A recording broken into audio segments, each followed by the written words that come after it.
আসসালামু আলাইকুম ওরহমতুল্লাহ। সালাউদ্দিন ভাই শিলংয়ে থাকা অনেক বছর ধরে বিএনপির নেতা, স্থায়ী কমিটির সদস্য। তিনি সংবাদপত্রের সামনে এসে বলেছেন, সংবিধানে না থাকায় সংবিধান সংস্কার পরিষদের শপথ নেননি বিএনপির এমপিরা। সংবিধান নাই, সংবিধানে তো 24শে গণ অভ্যুত্থানও ছিল না। প্রতারণার যুক্তিগুলো এরকম হচ্ছে প্রতারণার যুক্তি। বিএনপি জুলাইয়ের সাথে প্রতারণা করছে, বিএনপি বাংলাদেশের সাথে প্রতারণা করছে, বিএনপি সংস্কারের সাথে প্রতারণা করছে। সালাউদ্দিনের শিলং থেকে আসা সালাউদ্দিনের এই যে কথা, সংবিধানে না থাকায় সংবিধান সংস্কার পরিষদের শপথ নেয়নি বিএনপি এমপিরা। কত বড় প্রতারক দেখতে পেয়েছেন। সেই সংবিধান অনুসারে সে শপথ নিবে, একটা শপথ। আরেকটা শপথ হচ্ছে সংস্কার করবে, সংবিধানকে সংস্কার করবে, সেটার একটা শপথ। তাহলে সালাউদ্দিন অথবা বিএনপি এরা যে জাতির সাথে প্রতারণা করছে, দিনে দুপুরে প্রতারণা করছে, সংস্কারের বিরুদ্ধে দাঁড়াচ্ছে, জুলাইয়ের বিপরীত দিকে দাঁড়াচ্ছে, সেটা আমরা গত 17 মাস 18 মাস ধরে দেখেছি। গণভোটের আগে আগে তারেক রহমানের হাঁ, উপরে উপরে ভিতরে ভিতরে না, এর মধ্য দিয়ে দেখেছি। নির্বাচন পরবর্তী শপথের সময় সালাউদ্দিনের এই যে এই কথা, সেটা আমাদেরকে একই কথাই বলে। তারা জুলাইয়ের এগেনিস্টে গিয়ে দাঁড়াচ্ছে, সংস্কারের বিরুদ্ধে গিয়ে দাঁড়াচ্ছে, তারা পরিবারতন্ত্রের পক্ষে আছে, তারা রাজতন্ত্রের পক্ষে আছে, তারা গণতন্ত্রের পক্ষে নাই।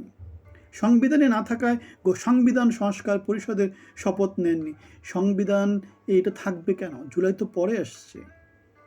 আর এটা তো তুমি সংবিধান অনুসারে তুমি সংসদ সদস্যের শপথ নিবা, আরেকটা শপথ হচ্ছে আমরা সংবিধান সংস্কার করব, সেটার শপথ। তাহলে সংবিধানে না থাকায় সংবিধান সংস্কার পরিষদে শপথ নেয়নি।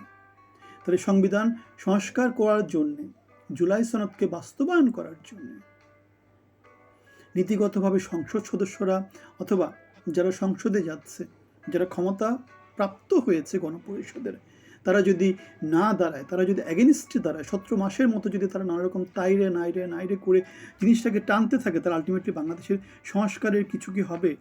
আমার তো মনে হয় না সংস্কারের কিছু হবে। ধোঁকাবাজি ইঞ্জিনিয়ারিং, ধোঁকাবাদী নির্বাচন, ইঞ্জিনিয়ারিংয়ের নির্বাচন।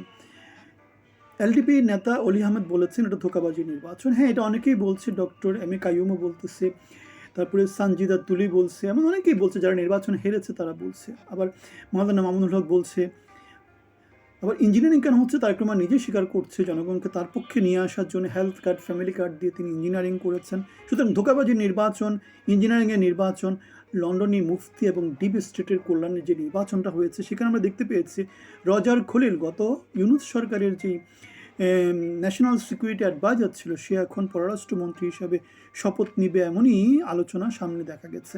সে কেন শপথ নেবে? গত সরকারে যারা ছিল তারা কেউই তো এই সরকারে দায়িত্ব পালন করার কথা না, কেন তারা নিরপেক্ষ হিসেবে দায়িত্ব পালন করেছে। এখন বিএনপির মধ্যে যদি রজার খলিল ঢুকে যায়, তার মানে বোঝা যাবে যে রজার খলিল বাংলাদেশের নির্বাচনকে, বিএনপিকে এক্সট্রা বেনিফিট দেওয়ার জন্য নানাভাবে কাজ করেছে এবং সে দেশের বিরুদ্ধে গিয়ে কাজ করেছে, জুলাইয়ের বিরুদ্ধে গিয়ে কাজ করেছে।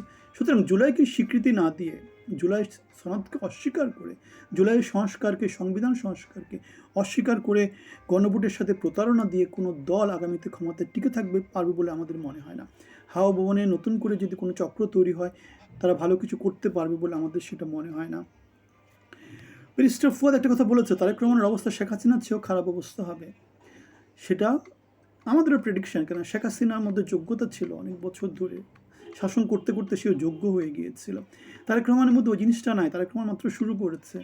শেখ হাসিনা যে জিনিসটা তৈরি করেছিল 17 বছর ধরে তৈরি করেছিল।